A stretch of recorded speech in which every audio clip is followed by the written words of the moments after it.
반갑습니다. 니캉네캉 구독자 여러분. 오늘도 살 걸 팔 걸 후회하지 않고 매매하는 껄무새입니다. 자, 오늘은 이 썸네일에서 한번 보신 것처럼 우리의 이 HLB가 이 FDA 승인 되기까지의 걸림돌이 정말 이 중국 때문이었을지 한번 좀 알아보면서 이 주가 전망까지 한번 좀 분석을 해보도록 할 텐데, HLB의 FDA 승인이 꼭 됐으면 좋겠다 하시는 분들은 오늘 영상 끝까지 꼭 좀 시청을 해주시고, 자, 구독과 좋아요도 한 번씩 꼭 눌러주시기 바랍니다.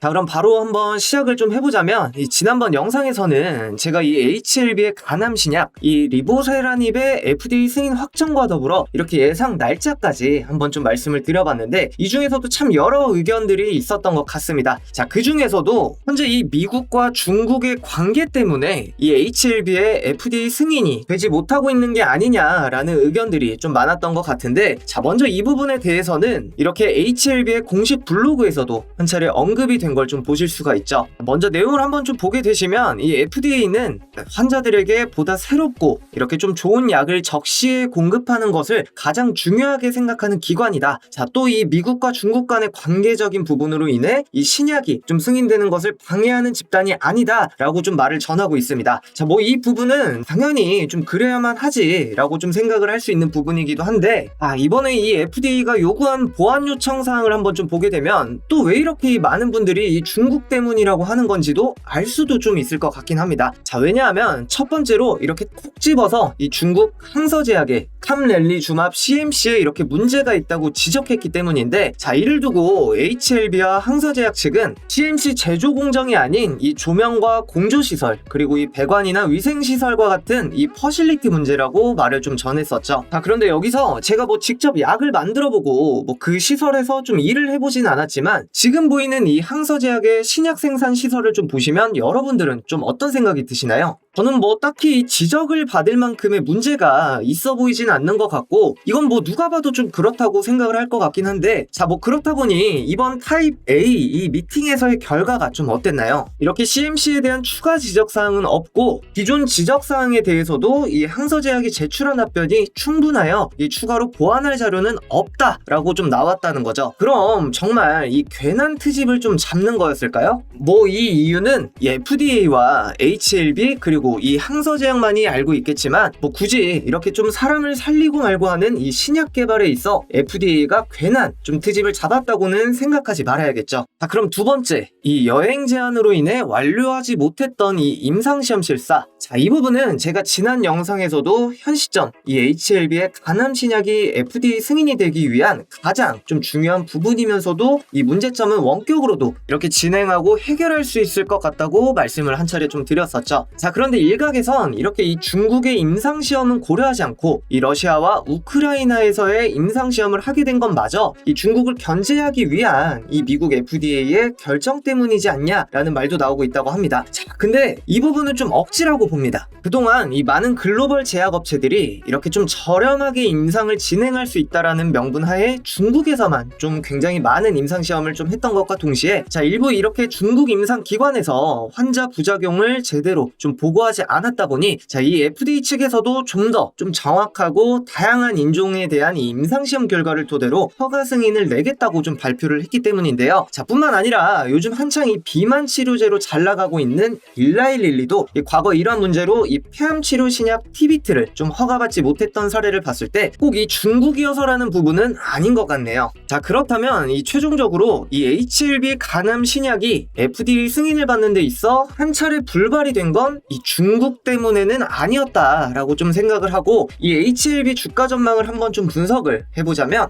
오늘 국내 증시는 이렇게 좀 반도체 테마가 시장을 좀 주도하게 되면서 이 제약바이오 섹터에는 이렇게 외인과 기관들의 일부 차익 실현에 대한 매도세가 출현이 되게 되면서 이 HLB 또한 이렇게 한 차례 조정 장세가 좀 나오고 있는 걸 보실 수가 있습니다.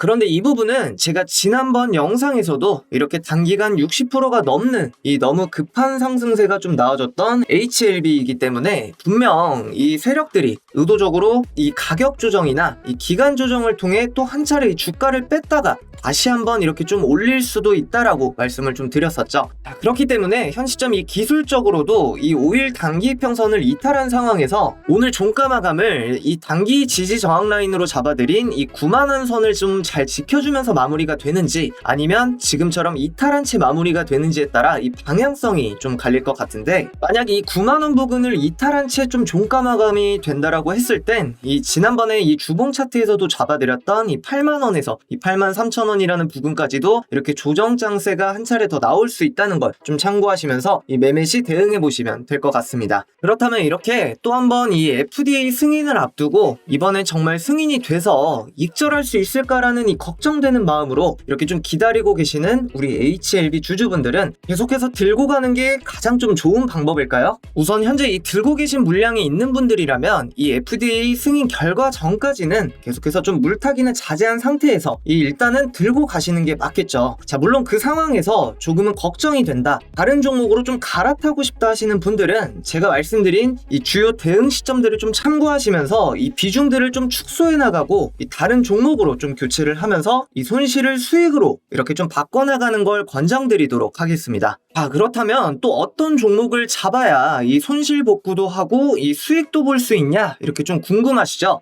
자, 그래서 제가 이렇게 우리 시청자분들과 구독자분들을 위해 이 단타 히든 종목을 준비해 왔습니다. 오늘 준비한 이 단타 히든 종목은 전일 이렇게 삼성전자 영상에서 말씀드렸던 이 단타 히든 종목과 동일한데요. 자, 왜냐? 이렇게 계속해서 이 분할 매수에서 들어가도 안전하게 이 고수익을 챙겨갈 수 있는 종목이기 때문에 그렇겠죠. 자, 그리고 오늘은 제가 또 특별히 이 단타 히든 종목과 더불어 오늘 알아본 이 HLB의 FDA 승인 관련 정리해둔 이 자료까지 추가적으로 한번 준비를 해봤는데, 만약 이 단타 히든 종목과 이 HLB 자료까지 다 함께 좀 받아보고 싶다 하시는 분들이라면 영상 하단 이렇게 구독, 좋아요만 한 번씩 꼭 눌러주시고 위에 보이는 제 개인 번호 010-4704-0312로 이렇게 숫자 7 하나만 문자 써서 보내주시기만 하면 제가 이렇게 한 분 한 분 직접 다 보내드리고 있으니까 귀찮더라도 꼭 한번 이 숫자 7 문자 남기셔서 이 두 마리 토끼를 다 잡아보시기 바랍니다.